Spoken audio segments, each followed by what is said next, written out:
Get better here, guys. So, Bring up some more Calvin and Hobbes and figure out it, man. right. Another theory we have for the universe is that all matter currently in the universe was at a fixed point for infinity past, if you will. They're arguing there was no beginning, it was just in this one dot, again, size of a backpack, and it had been there for all of infinity past, and at some point it spurted out into the universe, became all the stars, galaxies, everything like that. But nothing really was in existence before that.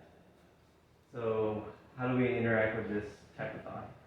Well, you're saying that gravity had to exist at some point, because gravity, or some sort of force at least, had to exist to compact it into that small space. We have no idea what would have been. Again, you don't really have space and time at that point. So how could gravity exist to do that in the first place? And then, or what force could have been around to do that? And then what would have initiated it to begin with? So going back to the idea of what Stephen Hawking had, is like, how could gravity initiate a Big Bang? Because that's what you're getting to at that point. You're just saying matter's always been there, and somehow it just all spurted out all at once. It's getting closer to the truth, but again, what would have compacted it there in that spot for infinity past? And you have to have a first mover at that point, and you can't just say gravity gave up for a second and then it all spurted out. Like, gravity doesn't stop working at some point. It is always the same, just keeps going. And something would have had to initiate that spurting out, if you will. Again, there's nothing strong enough to keep things like that, but that doesn't keep people from arguing for this. And if you think about it, if something did even initiate, you'd have to have a force stronger than gravity, that very strong gravity at that point, to initiate everything spurting out. And we have no clue what that would be. Again, very technical, but a few small corrections. I would say that it wasn't gravity that would have started it. It would have been just general quantum fluctuations. Okay. And gravity is actually the weakest force. Yeah. In like physical force right. in the universe. But the rest of the argument still holds up. It just the argument that people would use would probably be that it's not gravity that's starting it. It's just the general quantum fluctuation of all the matter that is there. They're just zipping and appearing in different spots, and then all of a sudden that would trigger a Big Bang. In layman's terms, would you please define quantum fluctuation? Ooh. Yeah. So you don't ever really know like the position and velocity of any particular particle, ever. You can know one or the other. You can't know both at the same time. Sure. So basically, Schrodinger's cat. Yeah. Well, there's that. Yeah. Also, all matter exists in a wave. So you're going even deeper. Yeah, that's what I'm saying. Like, you could go into that. No, This is quantum superposition. Yeah. Okay. I know some. I'll take that before I end up on the floor in the fetal position, because We'll just say that a force would have somehow kept the matter all in one spot for infinity, but you still have to have something to initiate it. Right. And it is possible that it could theoretically have initiated itself, but that would not explain the infinite past. Are y'all sorry, you can keep going. The idea is like, if it was a quantum fluctuation that would just, now these two things share a quantum state and that's not possible, let's like quickly fix that and rupture, right? Right. Okay, that might be a possibility, but that's something that would have happened at any point in the infinity past, so that still requires a first mover, or like to get out of that situation, or it would have happened at the beginning. Gotcha. So. Hopefully that didn't confuse y'all more on that one. Well, I think, I don't know. Your statement was, I agree 100% with your statement, your conclusions that you were drawing. It was just the force I was disagreeing on. So I guess is the layman's terms about quantum fluctuation is that matter is always moving, and that movement, since like, it's going to start the Big Bang. More or less. Okay. Yeah, you got it. Okay. So, really high level here, we'll say their argument is a force kept matter in one space for for time, but the idea that it could somehow just break out of its own might be theoretically possible, but all usable energy would have burned out by now if it was truly infinite regression. And the more likely scenario would be that there was a first mover that initiated that, even if it were true that all matter would compact into one spot. And so this would lean towards Christianity, saying that there had to be something to initiate that was outside of space and time. Right. Does that help? Yeah, Okay.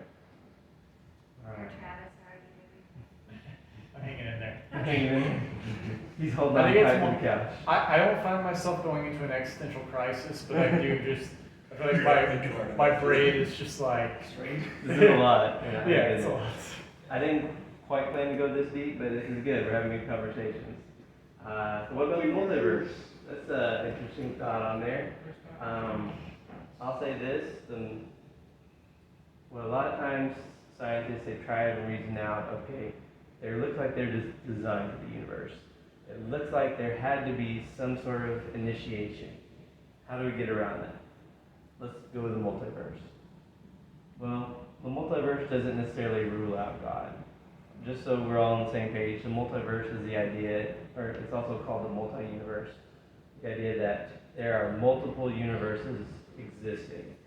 Now we aren't necessarily able to travel to these other universes, but they do exist, and they have all different types of physical laws, of everything you can think of. There's all different types of. So there's 100 million different types of Blakes in all these multiverses in theory. And what scientists will argue for, there is an infinite number of universes. So there's an infinite number of possibilities, which is a big disagreement. Again, we're getting to the infinity argument, but that's their thought. They said that, well, there's an infinite number of universes, so in all of those universes, maybe everything went right in ours, and that's why we exist. Just there's so many possibilities that one of them was going to work out. Well, even if the multiple universe theory were true, that still doesn't rule out God. It doesn't rule out God because something has to be creating these universes. People again will try and argue they just popped out of nothing. They don't mean nothing. But if you think about it, if there is some sort of physical machine either popping out the universes or some sort of physical process that is popping out these millions and millions and trillions of universes, there's most likely some fine-tuning there. So you were really just kicking the can down the road and saying, okay, maybe the universe isn't necessarily fine-tuned by a first mover, but what is creating all these universes is. Now, since it's purely theoretical, you can't get back to see if there is fine-tuning there, but it would logically follow that something that is creating a fine-tuned universe is most likely fine-tuned. So, again, that's one point that they fail to recognize a lot. So when you do hear someone refer to the multi-universe, I would say question them and be like, hey, why would a multi-universe necessarily rule out the possibility of God? There's still a possibility that could be fine-tuned. And then some other things to think about is the idea of an infinity number of universes. I would again argue there is not physically possible to have an infinite number of any physical property. And some people are trying to argue, well, they all different universes, they vibrate at a different vibration, so they can exist in the same space. Extremely weird thought, but we'll run with that. Nice. Vibes are. I would argue that's not possible to do on an infinite level. Again, somehow it's just not physically possible to have an infinite number of universes. And this also is purely theoretical, and what I mean by that is there is no physical evidence whatsoever that the multiple universe exists. It is purely speculation. There's all the evidence that we do have points towards a beginning of the universe. It does not point towards a multiverse. But even if that did exist, we could not possibly test for that in theory. There is nothing we can do to somehow jump to another universe. There's no way to send anything or test anything on that one. So it is pure speculation that that might ever be possible. And I realize that some people will say, well, hey, we could find some way to do it in the future somehow. Well, that takes faith. And honestly, that takes more faith than me having a first mover. Yeah. So at some point, you do get down to faith on that one. It's like, what are you putting your faith in? You're putting your faith in science that we will find something that may not be physically possible to ever find. Or you can say, maybe something that's finely tuned has a creator, which is harder to believe. That's the way I like to look at it. All right. Any questions on that one? Hopefully that was a little bit easier to digest. I just like that picture. All right. Okay, so we all came here to talk about tonight the Kalam Cosmological Argument. This is a little bit more of background history. It was actually worked through by a guy in the Islam religion way back in the day. Dr. William Lane Craig actually has developed a lot of work on this. So if you're looking for something to read, these books here are the ones that I use the most for this material. Reasonable Faith by William Lane Craig. It's got some good stuff on it. Really, for this entire series, I don't have enough faith to be an atheist. Highly recommend this book if you want to dive into any of these topics. And then The Case for the Existence of God and God and Stephen Hawking by John Lennox. These I used a lot for this material in here. John Lennox, he's a professor and mathematician, but he really makes it easy to understand as far as things go to the multiverse and how to interact with Stephen Hawking or Richard Dawkins' thoughts on how the universe began. So, great material there if you're looking for something to read. Really, this is just kind of repeating a little bit of what the Kalam Cosmological Argument is, but it's the idea that every being that begins has a cause for its beginning. Anything that begins to exist does so at a certain moment of time, but since prior to the thing's existence all moments are alike, there must be some cause that determines that thing comes to exist at that moment, rather than earlier or later. Thus, anything that comes to exist must have a cause. It's really saying, kind of talking about the universe, there weren't really any moments before the universe began, so something had to initiate that. Very simple understanding of it. That's the basic premise. So, if I were to describe this to a non-theist friend, Mm-hmm. I'm thinking of just how to put it into everyday terms. Like, when you create a sandwich, right? Mm-hmm. What causes you to create a sandwich? Okay, well, either I'm hungry or I'm preparing for the next week and I'm saving up food. Okay, well, why didn't you make a sandwich the hour before that? I guess because I wasn't hungry or I wasn't ready to prepare for the week, right? I mean, that's a very hackneyed way of saying what he was saying, right? There had to be some initiative there, like to create it. The sandwich never popped into existence. You had to do something Right. to make the sandwich. You were getting at the why the sandwich was created, not what. Yeah. It was If you tail that back, eventually you just get an infinite loop going backwards. right. So the answer is you have to cut it off somewhere, otherwise you just get this infinite loop of, well, everything just kind of exists because it exists. And Gotcha. Okay. So, I don't know if you've ever heard of crossexamine.org, but it's run by Frank Turek and his group. Again, he wrote the I Don't Have Enough Faith to Be an Atheist. It's a great website if you want more information. It's a little bit more up to date than some of the books out there, but it's got some good stuff. Again, he's talking about how an entity can't really create itself to begin with. Really, that this doesn't make sense that you can think about your own birth. You never initiated your own birth, and that's what scientists are claiming, especially Stephen Hawking, saying somehow gravity created the universe. It's like saying I birthed myself. Just surely ridiculous. So the question becomes, who or what created the universe then? Cause of the law of cause and effect comes into play here, simply saying that every material effect must have an adequate antecedent or simultaneous cause. the idea that whatever created the universe had to be as powerful or more powerful as what it created. So getting to the idea that God is super powerful.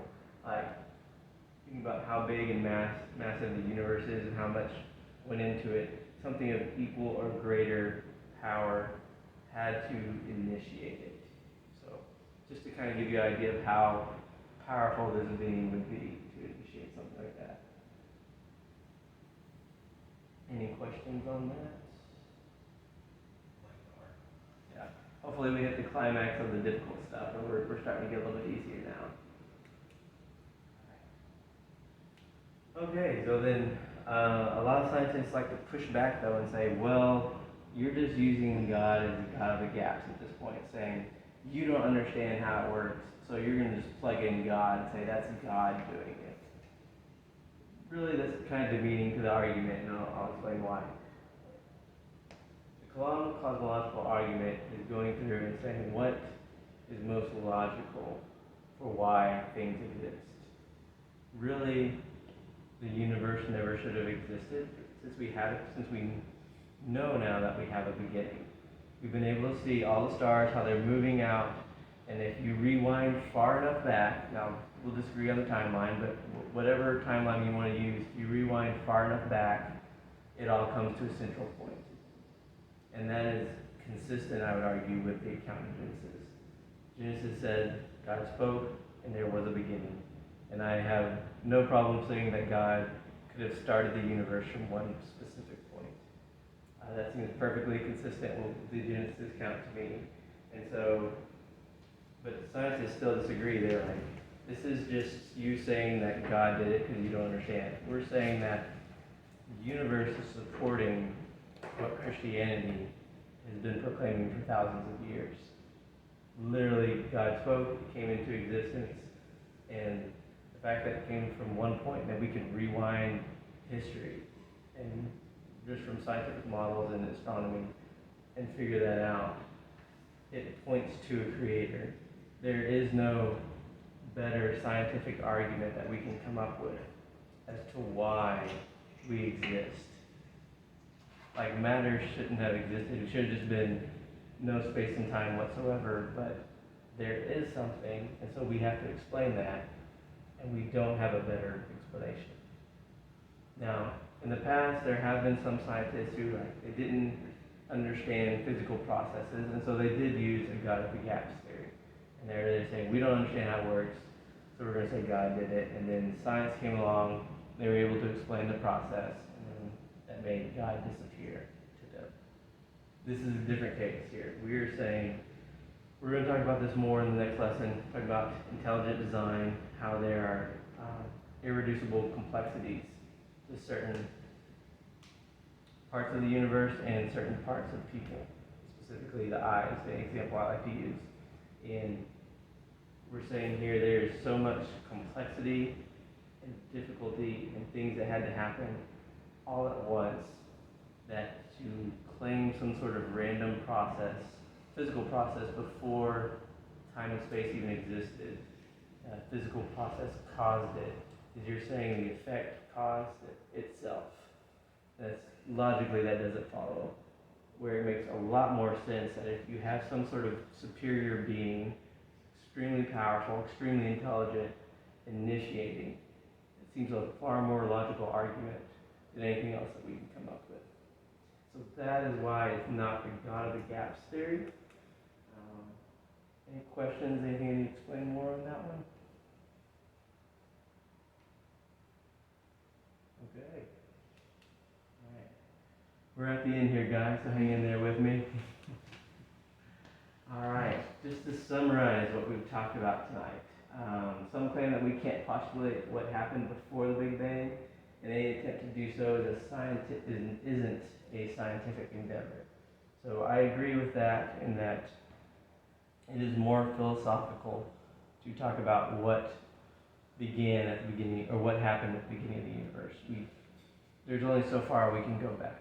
We have physical limitations. It is more or less speculative to try and think about what happened before then. That being said, That doesn't mean we shouldn't do it. That doesn't mean we can't do it. It simply is not a scientific endeavor at that point. It is more philosophical. And that's where a lot of scientists have issues. So people like Stephen Hawking, Richard Dawkins, they're straying out of their speciality in science and moving into philosophy where they are not well equipped in. And so they make a lot of claims. I'm with you. And so they make a lot of claims that are not necessarily logically consistent. They don't necessarily realize what they're doing, I would argue sometimes. Sometimes they do, sometimes they don't. But really, one book in particular, The God Delusion, I would argue that Richard Dawkins, he goes into a lot of, he claims philosophy is dead, but then he goes on to make a philosophical statement immediately afterwards. So I guess he didn't quite understand what he's saying, but really they don't have a full understanding of what they're talking about. And I know for me, I've had a hesitation to read books that are not Christian books, that are more scientific and that are written by atheists, but I would say don't feel too worried about doing that, in that I would say read a Christian book along with that book. There's obviously been books written that go against the God Delusion, written by Richard Dawkins, to help kind of explain his theories on there. But it's very interesting just to read and see how their explanations are not very logical as to why they think philosophy is not leading to the correct conclusions, why you should really only rely on science versus philosophy. I think both should walk hand in hand in how we do this. And so I would argue that's why Richard Dawkins has kind of gone out of the limelight lately. People don't take him as seriously as they used to maybe 10, 15 years ago. They realize that science and religion, or Christianity even for that matter, don't have to fight against each other, but can walk hand in hand on that one. And that's really what I hope we can convey to other people when we're having conversations. Like, one's not fighting against the other. We can walk hand in hand on this, and that's why I really push for a Big Bang doesn't go against Christianity. It actually, in my opinion, supports Christianity. And trying to get people to understand how that works, that's all about the cosmological argument. And that's what I do. If I ever talk to people on this one, I do not normally go into this much depth on it. So you can do a much higher level than what I've done here tonight. And most people tend to get it. I've actually had a couple conversations with my coworkers where we talked about it's impossible to have an infinite regression backwards because you can't add on to infinity. And everyone that I talked to at my office at lunch, they all agreed. So they all agreed there's a beginning point to the universe. So that's step one towards Christianity, I would argue. I know some people might think, like, how do you even start some sort of conversation about infinity and stuff like that? You guys see the new Buzz Lightyear movie? No. I love it, yeah. Yeah, I was just thinking about the concept of infinity, you know? So, Just trying to get my sandwich go back to work to talk to me. I would say it's kind of funny how people say no, everything must be explained by science when we even know that not everything is observable. Yeah, that's a philosophical statement right there. Everything must be explained by science. Yeah. So they're doing philosophy right there. And that just assumes that everything can be understood, Mm-hmm. which is not in itself scientific. That's interesting. Yeah, to me, I do want to emphasize, always keep learning. It doesn't necessarily have to be something this difficult necessarily, but keep learning about your faith. And I know for me specifically, I had just learned about this whole concept of infinity and that kind of stuff. And I was at the airport waiting to get assigned a seat actually, and the girl behind me, we were just waiting for our seat assignments. It took forever. We started up a conversation. Found out she was an astronomer, and What? I didn't get the idea she was a Christian. I don't know for sure, but didn't quite get the idea. And we started having this conversation. I was like, "So what are your thoughts on the beginning of the universe?" She she thought it was leaning more towards it had always existed. And so we had this actual conversation and be like, well, you can't keep adding to infinity. And gave her some pause to think about that one. I got to, I would say, plant some seeds. Didn't necessarily get to share the gospel with her, but at least give her something to talk about and said, talk to your professor about this. Get his thoughts on that one. See if they can really have an infinite regression into the past. So you never know what you learn. You might have to use it sometime soon. It never ceases to amaze me how I'll have situations come up like I just learned this, and it won't be me, it'll be a God moment, I feel like. So keep that in mind. Will we be talking about evolution next week? We will be talking about intelligent design, for sure. We will talk about how there's irreducible complexity in certain objects, and the creation of that would not lend itself towards evolution. So I don't know if I should wait till next week. I just have questions about the idea that man and ape evolved from a common ancestor. And I took an anthropology class in college that was clearly was we have skeletons to prove this. And then it's well, what does it mean to really be made in the image of God if you believe that, and the Neanderthals and everything, where's the cutoff? I don't know. Are we going to address any of that, or is that not your point? So evolution is a huge scope. Yeah. Very huge. Yeah. I will not No, be I able thought it was simply explained. I will not be able to answer all of your questions on evolution next week. Okay. That being said, we can do more one-on-one thing if you'd like to work through some of that. Okay. So we can talk about that afterwards, but we can try and figure some stuff out for you as far as what works. And maybe I mentioned that we have the Slack channel. If y'all are interested in doing something next summer, I am considering doing some sort of material next summer, and we can see what topics might be of interest for any of y'all. So keep that in mind for next week. Again, we are going to be talking about design, intelligent design for the universe next week. We're going to do big universe design level, and then we're going to do a couple examples for how people in particular evidence design. We're going to go through that. Go ahead and finish on my summary here real quick. Again, people think this cosmological argument is a God of the gaps. I would say that's a horrible understanding of what this argument is about, really. You have to be gentle with people who believe that and be like, what makes you say that? And say, if we have evidence pointing toward a designer, why is it not logical to say that there is a designer?